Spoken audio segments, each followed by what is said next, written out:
Hello, everybody, and welcome back to Frame Fatales. I will be your host for the start of today. My name is Liz Starr, and for our first run, we were going to have Random Pink Bunny, but sadly we had some internet problems. But it's okay because Tinnue is here to help us out. Hi, Tinnue. Hey, everybody. Tinnue will be showing off Castlevania 4 for us. Yep. All right. Guess we are ready to go. We are ready to go. Would you like me to Nice. count you down? Yeah. Give me just a second. Sure thing. All right. So, run's gonna start in 5, 4, 3, 2, 1, go. Good luck. Thanks. So yeah, hi everybody. I'm Tin, and this is Super Castlevania 4. As you might hear, it's not my mother language, but I'm still trying to provide you guys good commentary for this game. So I might mess up grammar here and there, so be patient with me. So this is the first Castlevania game we got for the Super Nintendo. And one of the big differences between this game and older Castlevania games is that in this game we are finally able to whip into all directions, including diagonals, which makes it way more fun to kick some vampires' butt, to be honest. But yeah, we don't just rely on the whip we have. We also gonna pick up a sub-weapon, or we just picked it up. It's a cross, or some call it boomerang, because that's pretty much what it does. You throw it, it deals damage. It comes back to you, it deals damage again. So it's a pretty nice sub-weapon to have in this game. And yeah, what we just picked up there is the multiplier for the cross. Your maximum is a multiplier of 3, which means you can have 3 crosses on one screen. And that makes the sub-weapon pretty OP in this game. The way how this works is you want to hit 10 things that can be enemies or candles like this. And you want to have at least 8 hearts while you do that. And once you hit those 10 things, the next candle is gonna drop the multiplier for your sub-weapon. And yeah, what you also see me do a lot is damage boosting. Because obviously Simon doesn't drink a lot of coffee, it seems, so he's pretty slow. We have to take a lot of damage boost throughout the whole game. Yeah, and with the cross, that's the sub-weapon we picked up right there, and we want to keep that until the end of the run. So if you played other Castlevania games, in some games you want to switch sub-weapons, but in this game, or at least for this category, we want to keep the cross the whole run. That's how OP it is. Yeah, and there was the first boss, Rodane. Oh my god, that poor skeleton. Yeah, I mean the horse too. It didn't stand a chance. Yeah, I mean that's the power of the cross really in this game. It's super OP. So if you play other categories, we also have, for example, a whip-only run for this. And in that run, obviously, you are not allowed to pick up any sub-weapons. And then it makes, especially some of the boss fights, a lot harder to do, and we got some troll hands. Those hands don't deal damage, but they're gonna grab you and they're gonna keep you in place. So it's a pretty annoying thing to happen. So this stage, stage 2, is pretty chill stage. There's not a lot of really hard stuff execution-wise, but it's a pretty chill stage. Music is pretty chill. I also liked the background in the next screen. Once you got on top of this bridge, it shows like a lot of forest and mountains, which really gives you a feeling of how big the whole area is and how far and how dangerous your way to Dracula could be. So that was really impressive to me as a kid. The only things we have to worry about in this stage is the frogs. So we want to kill them right away. Because they can do a lot of really weird jumps. They can do high jumps, they can do small jumps, really wide jumps. Simon Belmont, famed vampire hunter, most afraid of frogs. Yeah, frogs and bats.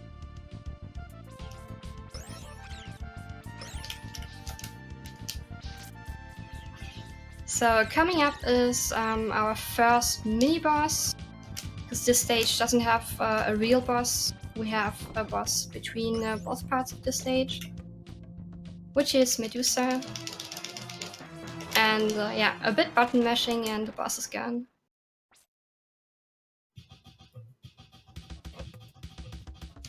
So for this part of the stage, it all comes down to the water mechanics.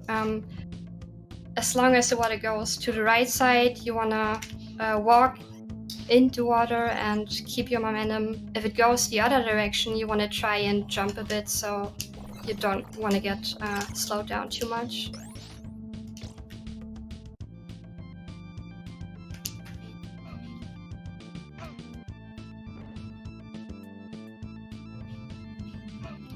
So yeah, coming up after this stage is stage 3, which is one of the biggest stages we have in this game. And it's pretty unique because it's split into 3 really big parts. We have a cave coming up first now, then we have a waterfall we need to climb, and then we have the sunken city. Also pretty chill music. Honestly, there are a lot of great remixes for this game.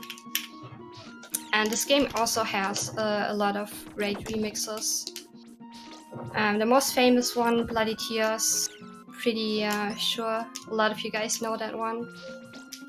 And we also have a remix of Vampire Killer at the end of this game, also a pretty good one. So yeah, the only thing we have to worry here is these mudmans, because the way they walk at you is totally random. You have different patterns, we just got the best one.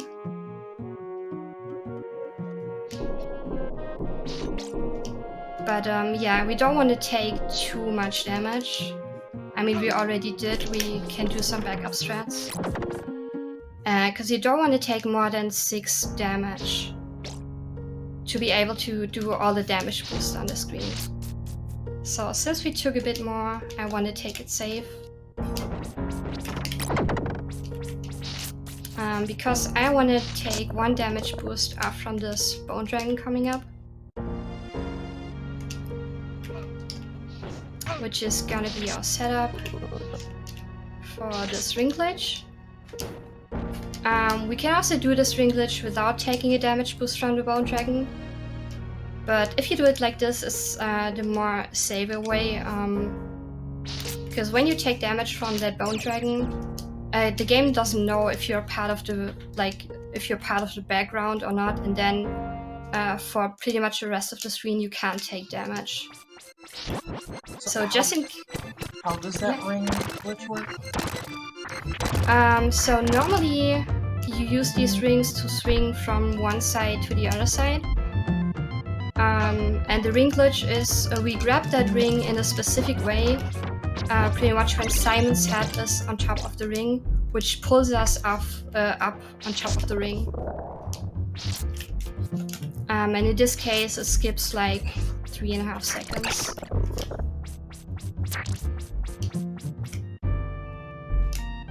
So yeah, if you don't boost from that bone dragon and you mess up the ring glitch, you can try to correct your position. But with doing that, you can still get hit by that fastball, and that can be pretty dangerous. Yeah, there's also this ring. We could have done a ring glitch there, but I didn't scroll the screen up fast enough. If you're too slow on that, the second bone dragon we just saw is gonna spawn on top of the ring, and then you can't do the ring glitch. That's a bit unfortunate. That's another 3 seconds could have saved. Yeah, so coming up is the next boss, Vipers. We're gonna use the water as a visual cue for the crosses,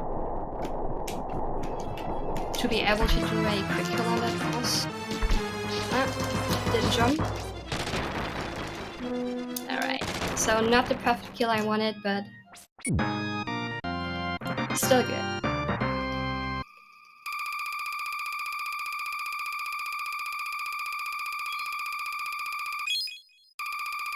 So this next stage, we also have a mini boss called Traversal. Also, I really like the background in the stage because we have these skulls in the wall stalking us.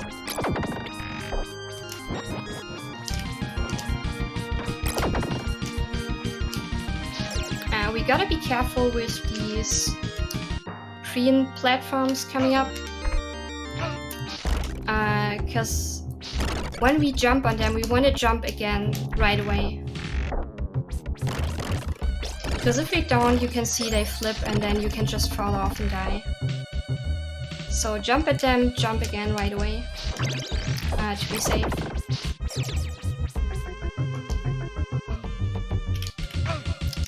So, mini boss coming up.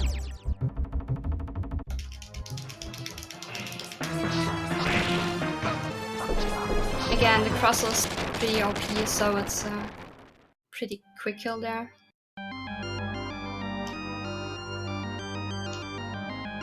Also, this stage has one of the best tracks in the game. It's not my favorite one, but it's a pretty good one. Overall, the music is pretty good. I heard from a lot of people that they don't like it as much as for the older Castlevania games, because it's more like a bit of ambient music, kind of, but it's really amazing. It's one of my favorite soundtracks. So how this works is we have this platform. We want to get into crouching before these Medusa heads come into the screen. If we do that, they can't hit us. So just the only thing you want to make sure is you get into crouching before they start spawning.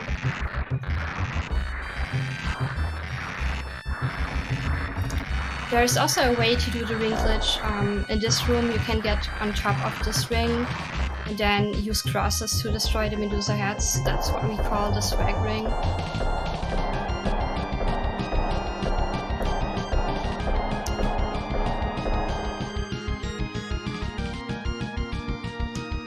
As a Sega Genesis fan, I do have to say that this level is pretty cool. Begrudgingly. Yeah, it is. Apparently Nintendo does what Sega don't. I mean, I have to say, I got that feeling that they really wanted to show what they can do with Mod 7 in this room. Absolutely. And the previous one. It's a really pretty game in like every single sense.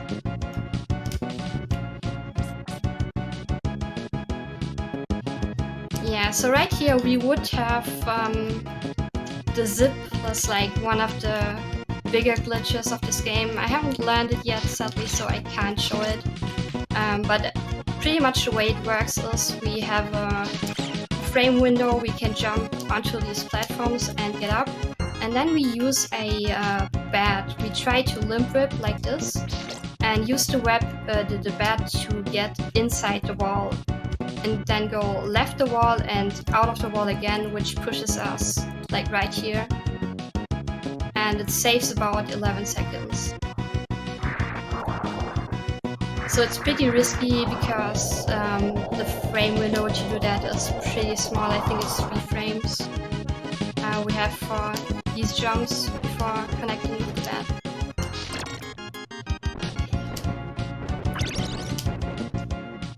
So a bit of a climb there, and then we have Coronat. Or if you say the other way around, Chandler.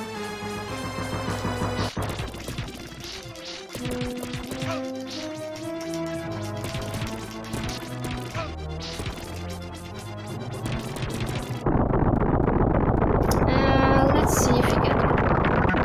Yeah, okay. If the platforms are high enough, you can grab the orb when it's like all the way up, but now we had to wait until it comes down. So that saves a tiny bit of time.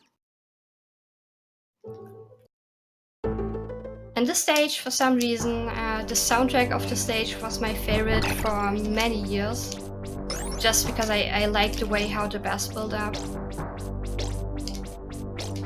Because you really get the sense of how dangerous this whole adventure is. And so the challenge for this game, especially if you play it casual, is the timer. Because as you can see, most stages, they're pretty large. They have like 500 or 600 at the timer, and this one starts at, I don't know, 100 something. So it's pretty close with the timer.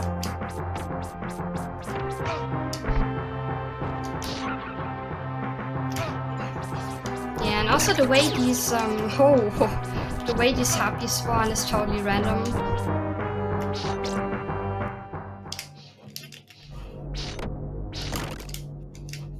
So I still remember one run Purist Paul, the previous Roger controller, did for STDQ, where he explained how dangerous these harpies can be because they are all RNG. And then no single harpy showed up in this run. He was like, yeah, they can be pretty trolly, you know, and then there was a bit of silence and just no harpy showing up at all.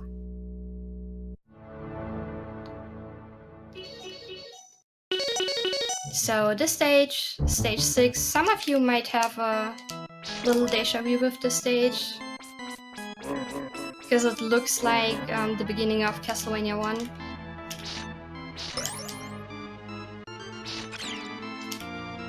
I am getting flashbacks.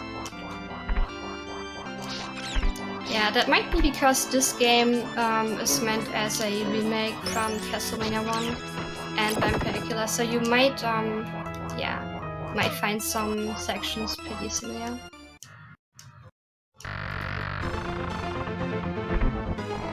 Yeah, and here we have the chandeliers. Can be a pretty tough section in the speedrun. We're taking it safe this time, because marathon strats. You are able to do this in a one cycle, which means like each cycle saves about 3 seconds. But if you die to those chandeliers, that's one of the worst deaths you can have in this game. It's like over a minute time loss. You have to do the whole first screen again. And you also have to get to a secret room in this game, or in this stage. There are 3 secret rooms in total. One in stage 3, one in this stage, and one in stage 9. So we had to do the first screen again, and we had to go into the secret room, get our cross back, build up the double again for the cross, build up the triple again, so it's a lot of time lost.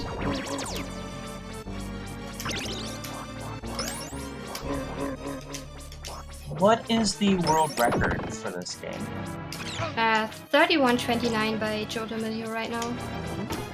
What's your PB, if you don't mind me asking? My PB is 35:34. Yeah. So that's, still a lot of time. Still really impressive. It's not like any of us could do any better. This is not an easy game. The Castlevania series is well known for its difficulty.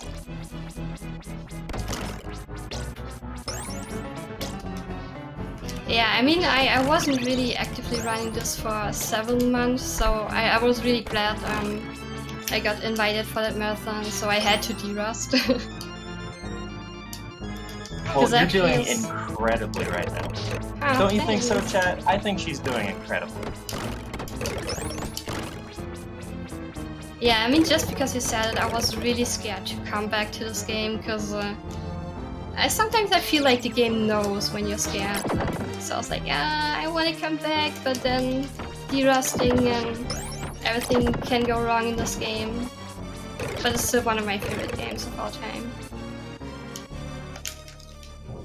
So yeah, what we just did here is the coffin boost. Saves a little bit of time over like standing there and destroying all these coffins and then get past.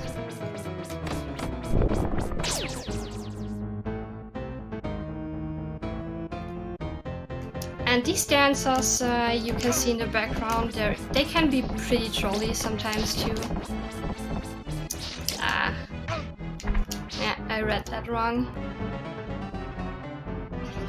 And this boss is one of the bosses that can be a bit tricky if you don't have the triple cross. Like if you do that whip only, or like low percent is also a pretty rough category for this game. Then this boss fight takes a bit longer. But since we have the triple cross, it's a pretty quick kill.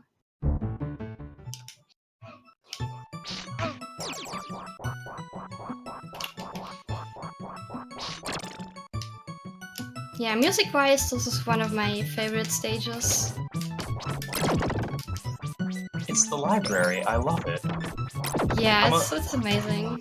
I'm a librarian in real life, so this is pretty. Nice. Yeah, I remember when I played this as a kid, I was always like, I want to have a library like this someday. Absolutely. I mean, maybe without like the giant axe-throwing murderers and like demons, but yeah.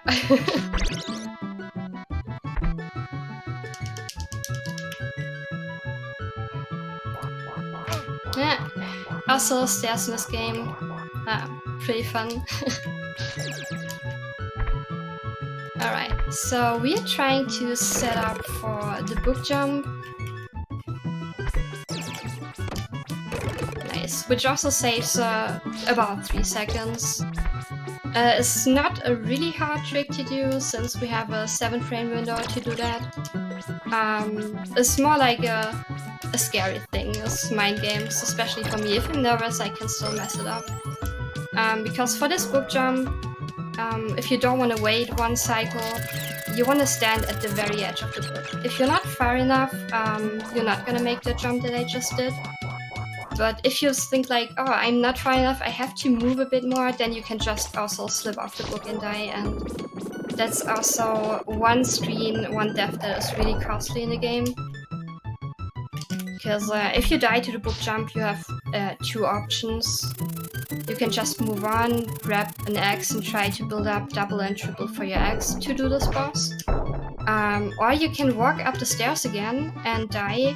So you start at the very first screen and can get your cross back, but that's you have to do it the first screen again.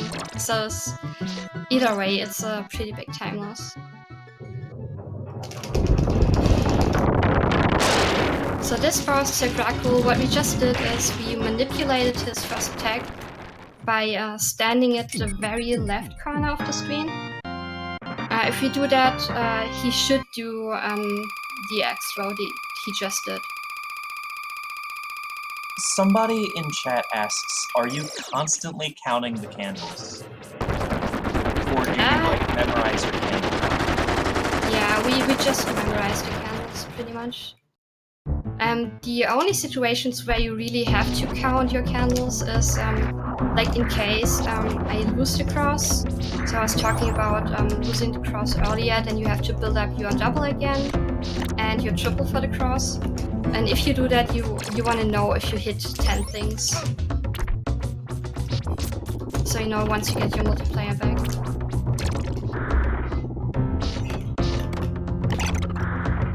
Yeah, but talking about candles, if you do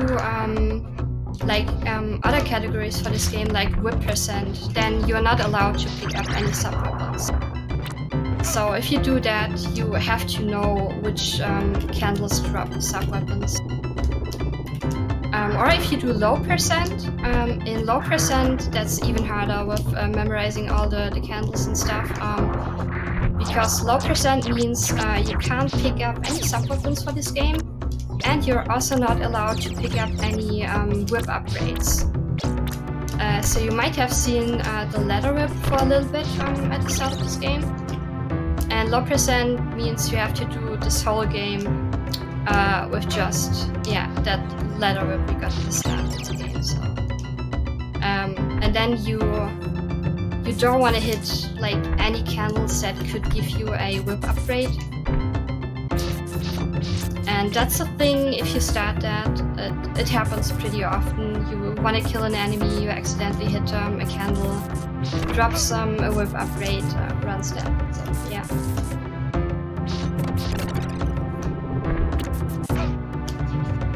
So this screen is a bit tricky sometimes. I jumped too early for that. So yeah, a lot of damage boosting as well on this. And this is one level also where you can see the difference between the Japanese and US version. because you might have seen all the blood, and you only have that in the Japanese version. In the US version, it's like reenacted. But there are no differences when it comes to gameplay. It's not like a Japanese version is better or anything. It's just cosmetics. Like you have blood in this stage in the Japanese version. Also, the stages you see in stage 6, they have boobies. They don't have that in the US version. And also the sound of your whip is a bit different in the Japanese version. So stuff like that.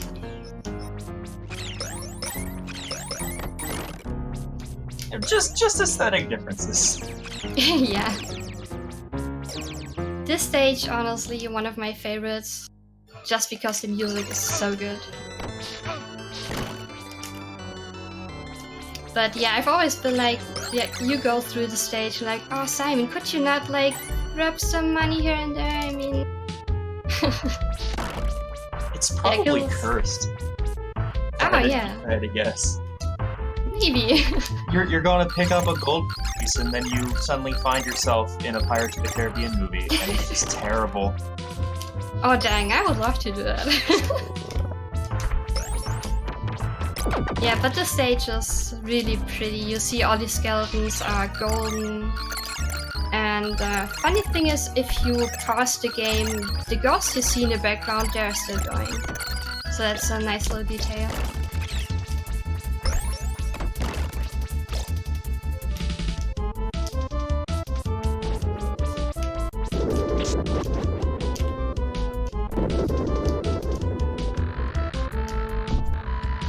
Yeah, but this stage has one of the bosses that's a bit trickier to do quick. See if we can do it.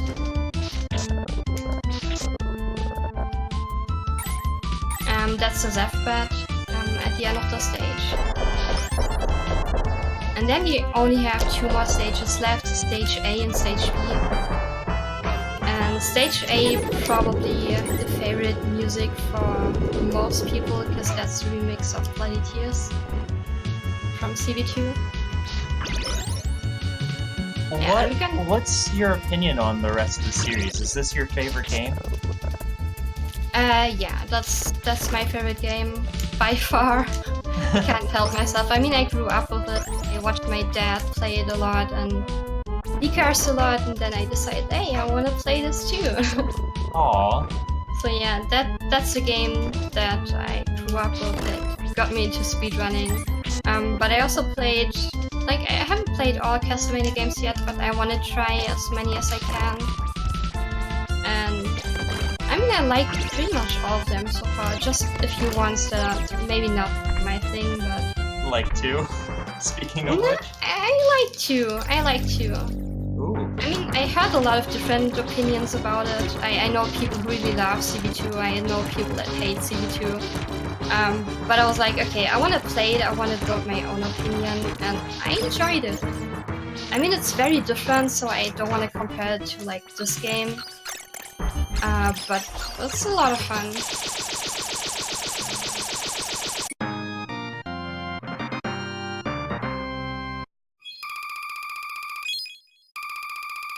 I'm more like not the biggest fan of Dracula X. I don't know why, but I guess it's just personal preference. I want to at least try all the Castlevania games and see if I like them. Have you played Bloodlines yet? Not yet. I have to. I still have to. You should.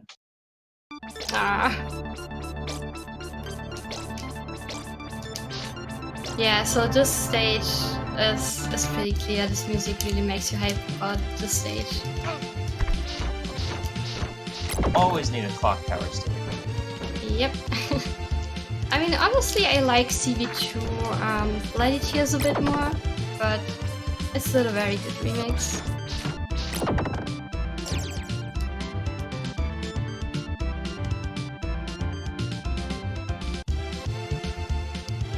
But yeah, I'm trying to think of any Castlevania games that don't have a clock tower.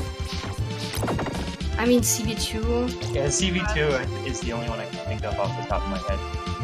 I guess Bloodlines doesn't, but it has like a munitions factory, which is similar in that it has a bunch of gears going around.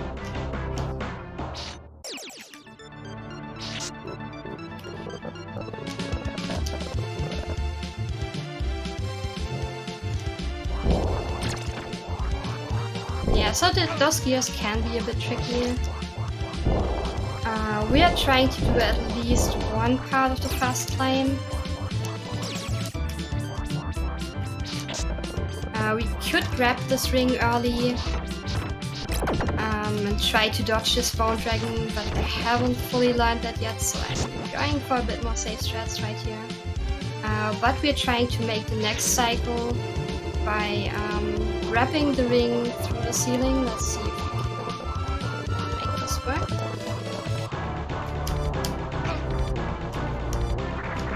I did a limp whip, that sucks.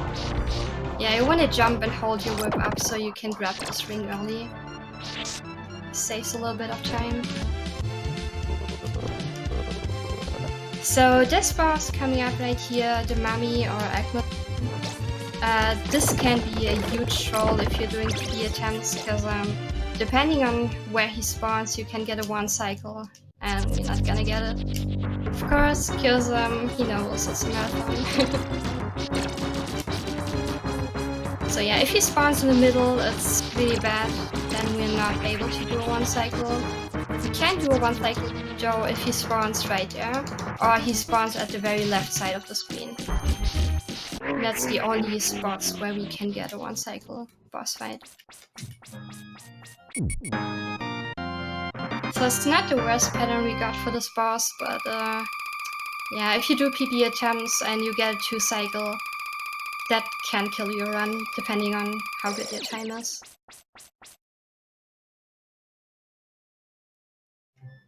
So, final stage.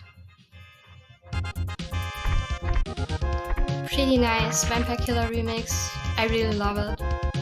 It's been one of my favorite songs for a long, long time. The entire just oeuvre of the Castlevania soundtracks are just incredible. I love every song. Oh, me too. Yeah, so the reason we turn around and try to whip these bats sometimes is to reduce a little bit of lag. Because that's too much for the game, like the bridge collapsing, the bats and all that, so the game's gonna lag.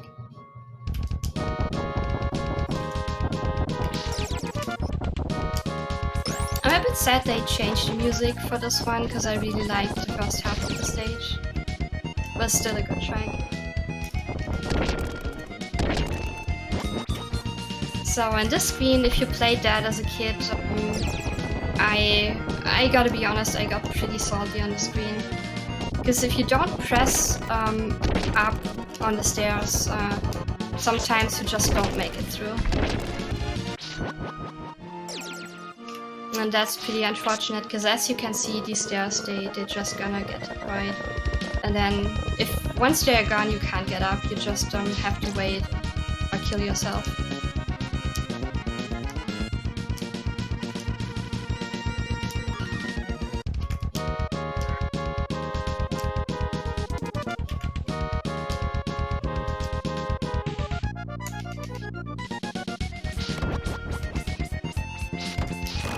So after this climb, we have a boss rush. Or at least we have 4 bosses, the final 4, we call them. And the first one is Logra, which can be a bit of a tricky boss. I was too late on my jump, that's unfortunate. So we're gonna see, hopefully gonna see the backup getting the crossback, which is a bit tricky, but hopefully we get it. Shouldn't be that hard normally. You want to jump onto these platforms and jump again right away so you don't get hit by these spikes.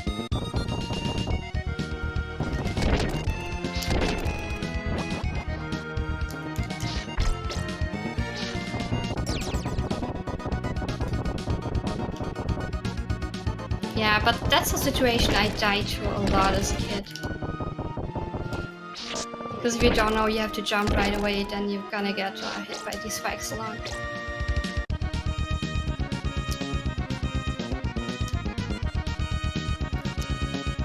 So right here we're trying to get the cross back, which we're gonna need for these boss fights, because as it is with the cross being super OP in this game, doing these boss fights without the cross is really slow. So that's not one of the worst deaths we can have in this game, but it's gonna cost a lot of time.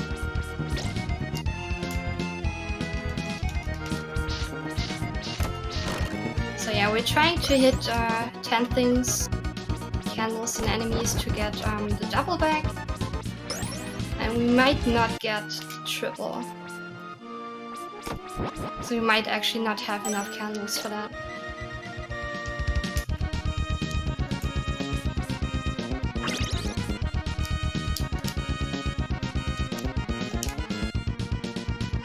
It might work, I'm not sure.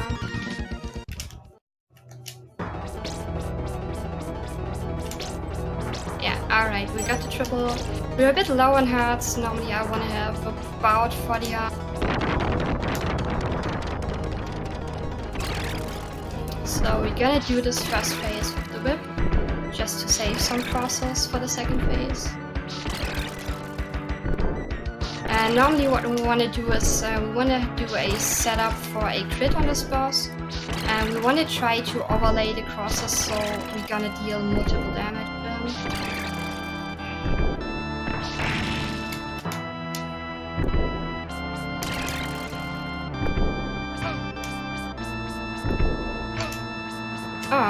He's a bit of a troll.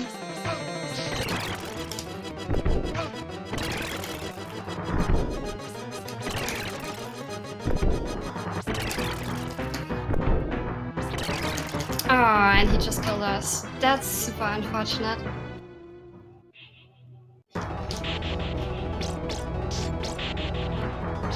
Yeah, so I was a bit off because I was trying to save the crosses. So now we have to do this fight, whip only. And we also have to do the rest of the bosses, whip only. Which is a pretty big time loss, unfortunately. You got this, it's okay. You got this. Yeah, it just sucks because I really wanted to show how you do these bosses with the cross.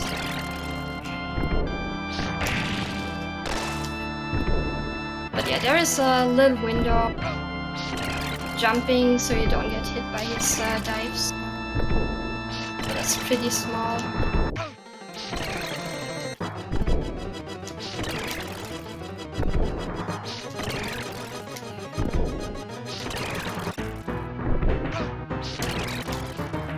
So yeah, that's Slugger whip only.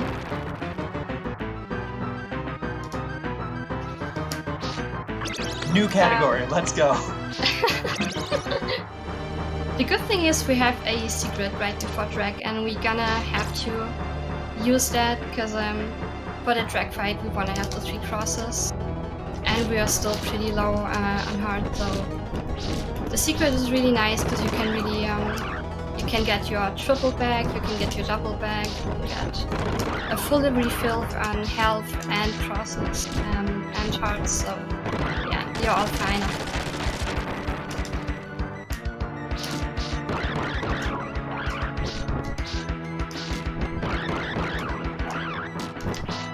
And the good thing if you play this game casually, you have waypoints of each boss. That's because the developers know what they did. So they made Slugger pretty hard. So they once you made it past Slugger, you start again after that fight. You start again here after Gaibon. You start again after that. So that's pretty good.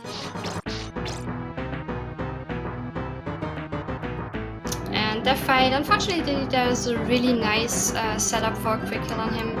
I really wanted to show that. That's a pretty cool one.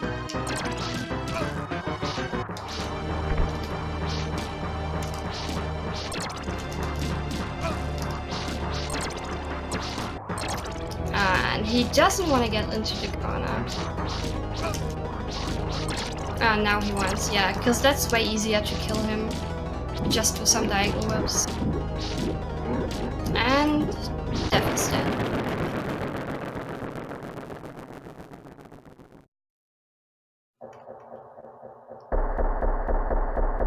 So now the good thing about dying is we can actually see the secret. Because I don't know how most people found that out as a kid. I did it by accident. I wanted to climb the stairs and then just fell off, and I was like, oh my god, I'm not dead. I'm still standing on whatever. So yeah. So you have these invisible stairs and platform. It's a good thing they actually give you the cross. They knew how strong it was. Can you imagine if it gave you the knife? Oh my god. Help, no. I mean, some sub-weapons can be really good if you have your multiplier, like Triple Axe can be really fun on Coronat, the boss from stage 4. Or you can use Triple Holy Water on the Mummy, which is pretty nice. But yeah, knife is knife.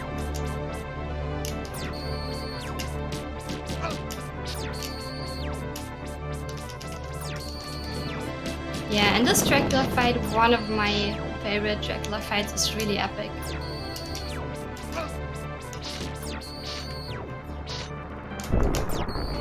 First of all, the music. Once he in his last phase, you have the music from the very start of this game, which really hypes you up for this end fight.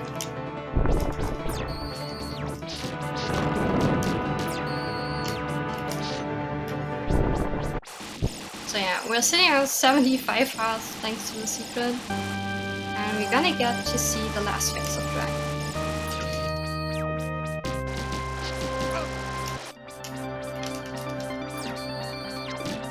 Oops! Oh no! Oh my god, okay, I forgot I'm low on health, so yeah. You wanna avoid those lightning. Oh my god, I'm sorry guys.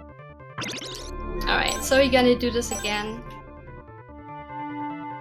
It was actually not that bad of a run until that death in stage V.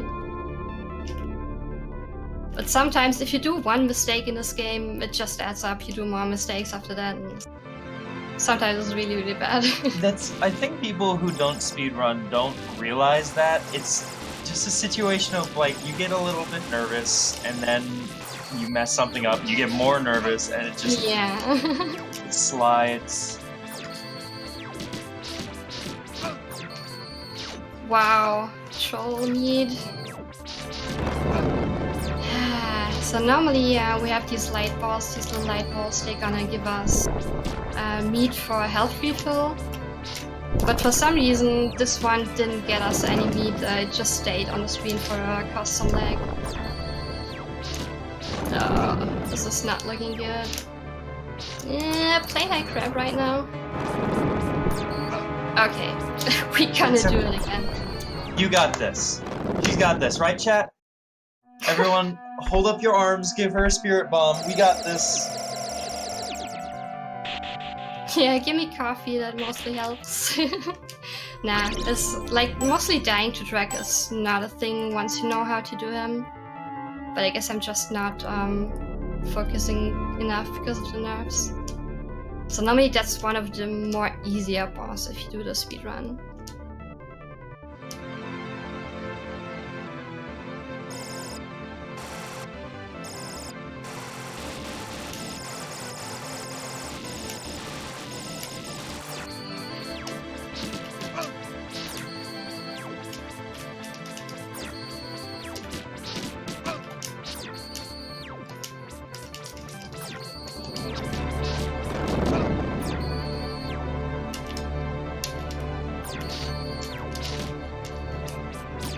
Oh man, I can't deal with the fire faces right now.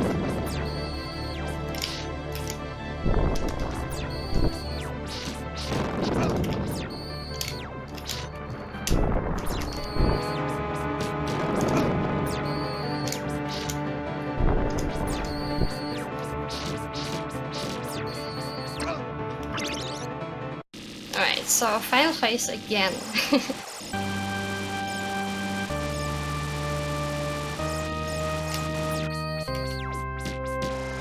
Hopefully we'll make it this time.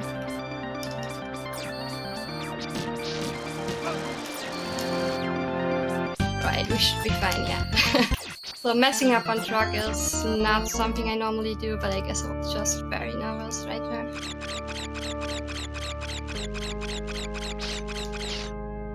But yeah, that's Super Castlevania 4. I hope you're still underestimate, I'm not sure. Your time was... Is now.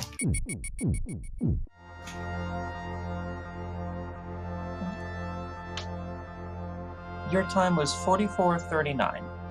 Oh my god, that's way overestimate. Alright. Can happen. I mean, it was an okay run up until stage B. I think I just panicked, but yeah, it's a pretty nice game. If you consider running it, this Castlevania community is awesome. There's a lot of great people. Everybody's willing to help, so yeah. Thank you so much, Tinnue. Tinnue will be back in a little bit. He's running Aladdin, but our next runner will be Random Pink Bunny, who unfortunately had an internet snafu, but